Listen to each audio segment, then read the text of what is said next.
Assalamualaikum warahmatullahi wabarakatuh. Waalaikumsalam warahmatullahi Waalaikumsalam Waalaikumsalam wabarakatuh. warahmatullahi warahmatullahi wabarakatuh. wabarakatuh. Alhamdulillahirabbil alamin wa binasta'in wa ala umur dunya wadin wa ala alihi ajmain amma ba'du.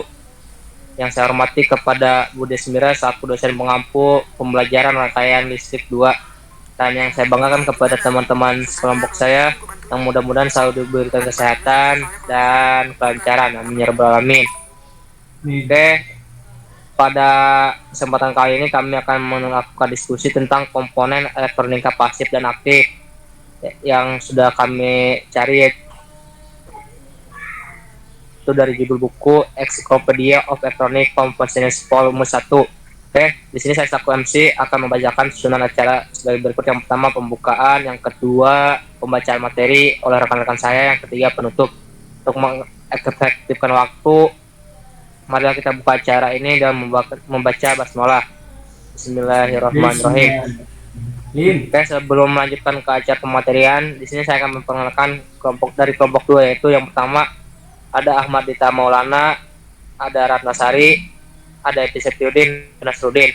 Nah, acara berikutnya yaitu pembacaan materi yang pertama akan dibacakan oleh Saudara Ratna. Padanya saya persilahkan, Saudari Ratna.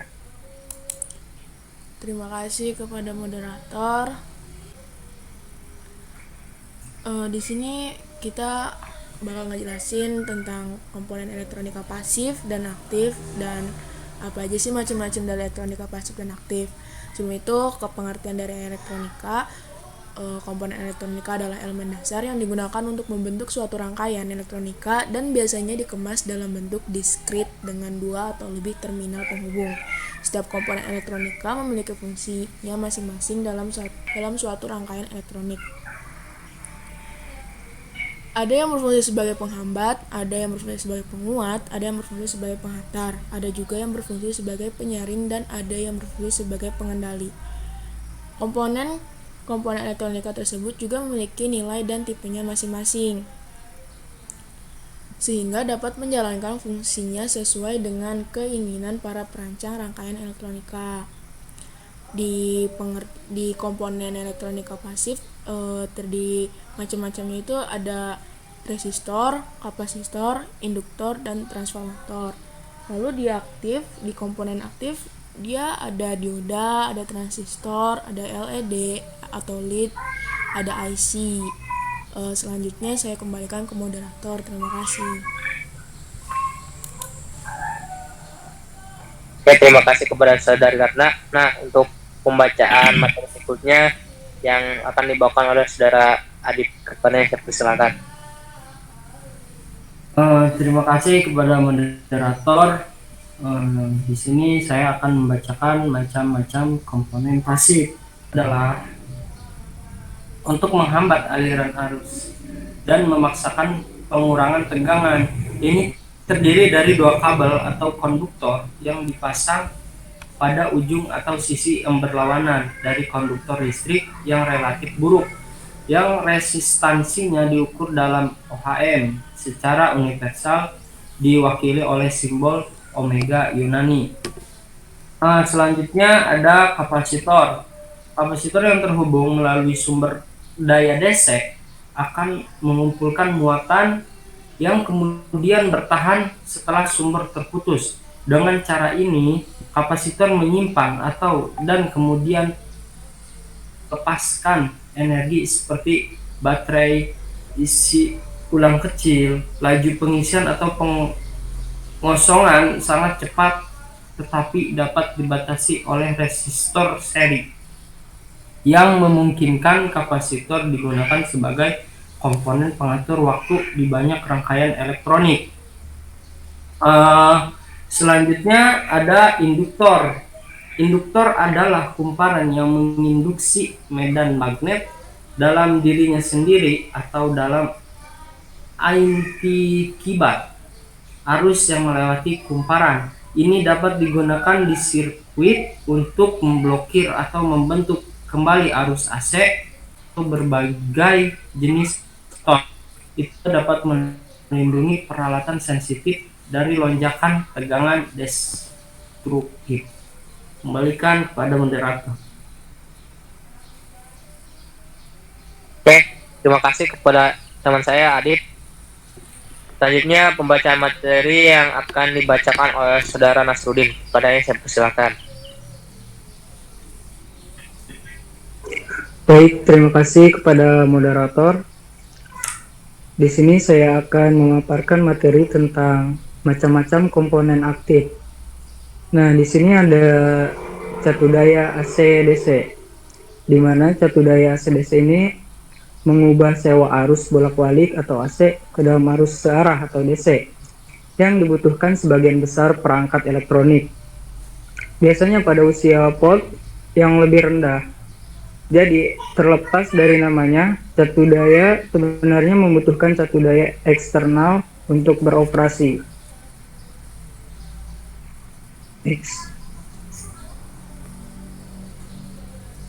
Di sini juga ada dioda, di mana dioda itu adalah perangkat dua terminal yang memungkinkan arus mengalir dalam satu arah, yang dikenal sebagai untuk arah lingkungan. Ketika anoda dioda memiliki potensial positif yang lebih tinggi daripada katoda, dalam keadaan ini dioda dikatakan bias maju. Tapi dioda sekarang bias terbalik, dan itu akan mencoba untuk memblokir aliran arus dalam batas pengenalnya. Selanjutnya ada transistor sambungan tunggal.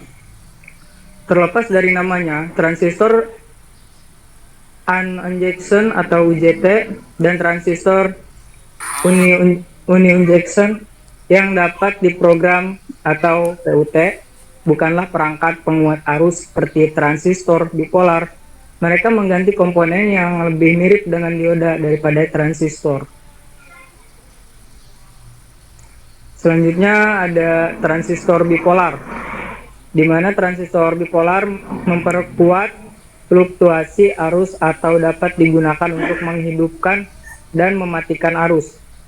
Dalam mode penguatannya, itu menggantikan tabung vakum yang sebelumnya digunakan dalam amplifikasi sinyal audio, dan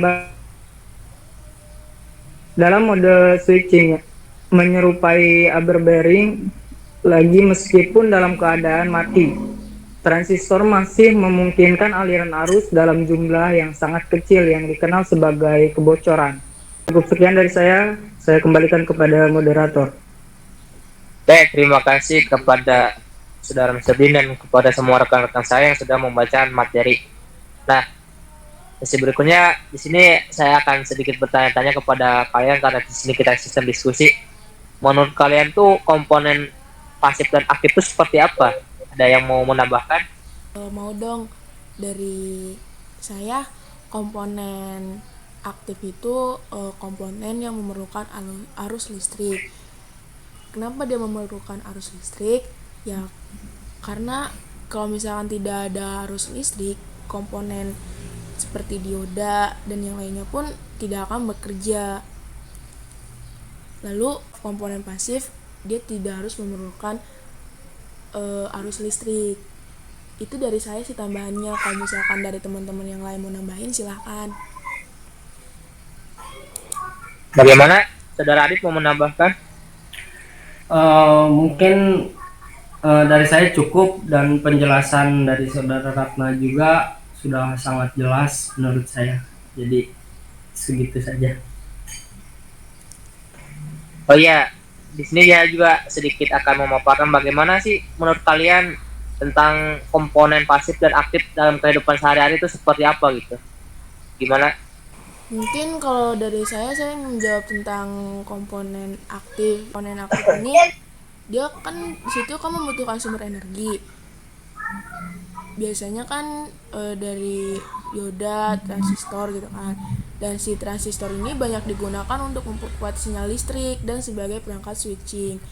Kalau dari pasifnya tuh saya baca-baca, dia tuh dapat mempengaruhi aliran listrik yang melaluinya. Misalnya menahan alirannya, menyimpan energi untuk digunakan nanti, atau menghasilkan induktansi. Segitu sih yang saya baca dari internet. Kalau misalkan kurang boleh tambahin. Kita juga kan sama-sama belajar di sini. Terima kasih. mungkin saya sedikit menambahkan ya mengenai tentang komponen-komponen pasif dan aktif. Nah, di sini menurut sumber yang saya baca dari referensi internet, bahwasanya resistor itu sebagai atau untuk menahan aliran arus listrik dalam suatu rangkaian. Nah, dan digunakan juga untuk menurunkan suatu tegangan. Kemudian ada juga kapasitor ya. Nah, di mana kapasitor itu untuk menyimpan energi listrik secara elektrostatis dalam medan listrik, atau dikenal juga sebagai pengisian, dan dapat melepaskannya nanti saat diperlukan.